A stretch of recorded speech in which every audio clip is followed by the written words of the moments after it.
Hey, what's up, guitar people? This is a short video I've been meaning to make for some time. I know a while back I told you that I promised you I'd make some how-to videos and talk a little bit more about just in general, like my approach to the guitar and just some little tips and tricks and things that I've used in my own playing and stuff I've learned over the years. So what I thought I would do is talk about the importance of triads today. So if you don't know what a triad is, I'm not going to go completely into detail with, the basic music theory aspect per se, but I do want to show you just how I might use it to warm up on the guitar and why it's important to run through these types of triad shapes really on a daily basis. There's really three reasons. Like, I use triads all the time when I improvise. They're integral to being able to build, solos, chord solos, obviously single note stuff. The second reason is because practicing triads is just good technique. The fact that there's usually three notes in a triad is important, and you can get into like open triads, like kind of like things like this, where they're voiced wide. So it's a great left hand workout. And of course, there's the closed triads, which are in close position, which mean they're on adjacent strings. So they're a little bit tighter. They also sound good. They're good for the right hand if you're a fingerstyle player. And the third reason, I guess, if you had to say why triads are important, it's just because they sound good. They're so prevalent in any kind of pop, rock, jazz, folk. I mean, any music you listen to, classical obviously too. They're used so often. They're the backbone of harmony. When you hear things like this, like these are all the triads in the key of C major, just going up. We call these diatonic because they all belong to the key of C. So I was going through C, D minor, E minor. That's cool because it's the same shape. And as you practice triads, you're going to see certain patterns play out, like being able to just move your D minor up to an E minor 2 frets higher. Things like that. They're going to help you in your improvising when you need to come up with something on the fly. So let's show you the warm-up that I usually do. I'm going to stay in the key of C because we all love it, because no sharps or flats. It's easy to think in the key of C. And most instruments, the piano, if you have a background in that, it's sort of the first key that you play because it's all the white keys on the piano. So on guitar, it works out pretty well too. I'm going to stay down in the first position here.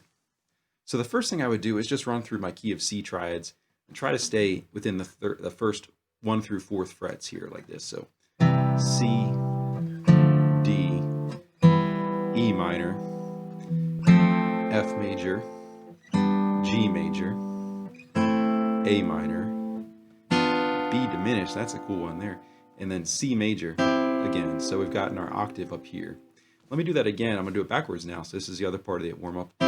C major, B diminished, A minor, G major, F major, pattern there is nice, E minor, D minor, and C major. So these are 3-note triads.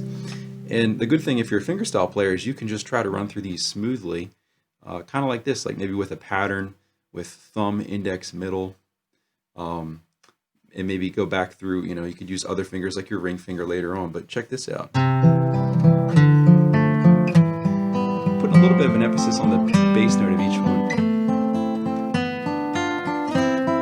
because I like the separation. Louder bass notes helps set the rhythm a little bit better. And of course, practice it with the metronome too. Don't just do what I'm doing. No metronome. Make sure you set your metronome to a comfortable tempo. Okay, so those are closed position triads, like C, E, G, D, F, A, E, G, B, F, A, C, G, B, D, A, C, E, B, D, F, C, E, G. And if you're lost at this point, again, go back, just watch a video on basic music theory, the diatonic triads in the key of C, and that will help. And even if you don't play the piano, you might want to watch a video that has it on the piano and shows how easy it is. Like the key of C is just C, E, G, 3 fingers in a row. I think it's easier for some people to think of the piano because it's more linear, right? It's more of a straight line. You can see all the low notes on one side and all the high notes on the other. The guitar is more of a matrix. You have the high, high to low, right?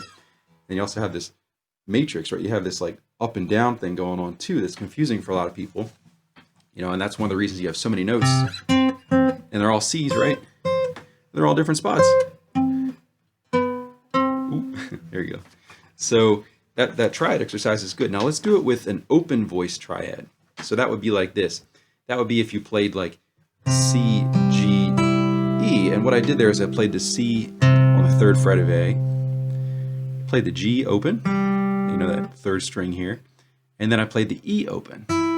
So again, I played 3rd fret of A, C, open G, E. Now I'm going to apply that same spread voicing or open voicing to all the other chords in the key of C diatonically. So here it goes: C, G, E, open D, A here on the 2nd fret, F on the 1st fret of E. Let me keep going, and if you need to, just slow the video down, rewatch it. You'll be able to see what I'm doing now. Next one goes E, 2nd fret of D, open B, G on the high E, 3rd fret. That's E minor. Next one is going to go F, 3rd fret of D, C, 5th fret of G, and A, 5th fret of high E. Okay, we're not done yet. Let's review. We've got C, G, E, D, A, F, E, B, G, F, C, A. What comes next? G major, right? So we got to go G, D, B. You're getting into a big stretch now. So here's the value of the warm up, right? Is the stretching. You know, you don't want to do that the first thing in the morning, but work your way into it. Now I'm going to go up higher. So if anyone gets lost again, don't worry. I'm just going up higher on the guitar for people that may be a little bit more intermediate to advanced that know the notes up here. Okay, so A, 7th fret of D, E, 5th fret of B, C, 8th fret of high E. It's A minor. And then finally, the last one, I'm going to go all the way up here for B diminished. I'm going to be on the 9th fret of D to play the note B. I'm going to go to the 10th fret of G to play the note F. All right, those two, B, F. And then I'm going to go to the 10th fret of high E and play the D. B diminished. And then finally, now we're ready. We're all the way up here now, 10th fret, ready to play C major again.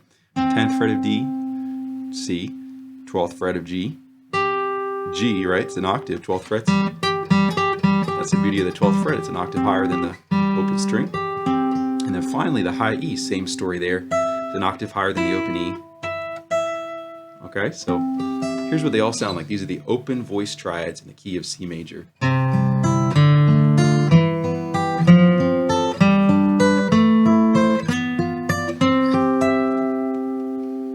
So let's say that you're playing a song, we're going to put it all together, and you're just going to improvise, and maybe it's a song that's real simple, it just kind of has like the traditional C major, A minor, F major, G major progression. You might want to improvise an intro. Well, triads are a great option for that, to use some of these shapes like and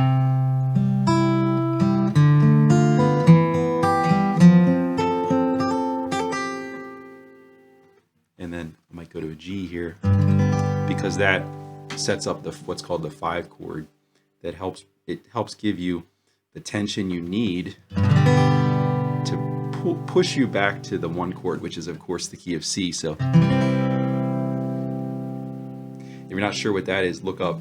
We'll talk about that. It's like a cadence, right? So a 5-1 cadence is something that's very important. So you hear these everywhere. Sometimes it's a G7. It's a little bit more tension, and then the release, right? All music is tension and release, especially jazz. It's just a more tense version of a G dominant 7 with a few modified altered notes. And then the release is that much sweeter when you get back to the 1 chord, the C major. All right, so anyone that has any comments, let me know. This is not intended to replace a method book. It's not intended to replace a private teacher. It's not even really for a beginner at all. It's just an idea. I'm just strictly just talking off the cuff about how I would approach playing with triads and using them to improvise and just to warm up, all those good things, covering a couple bases, one here. And if anyone has any other thoughts or things you'd like to see, just ask me. But I'm not really, there's not a whole lot of planning that goes into these videos. I'm just kind of speaking from, off the top of my head and just thinking about what's on my mind. That's kind of the whole purpose of these little video logs. So thanks for checking out my channel. And again, I'm not trying to be like a huge YouTuber or anything. I'm just trying to share the music, and with everybody, with gigs being limited right now because of the COVID situation and all that, it's really fun just to have you all here listening and having you check out the music online, and it's free, and it's fun. I'm just sharing it because it helps me tell my story, and I'd love to hear other people's stories too. So thank you so much.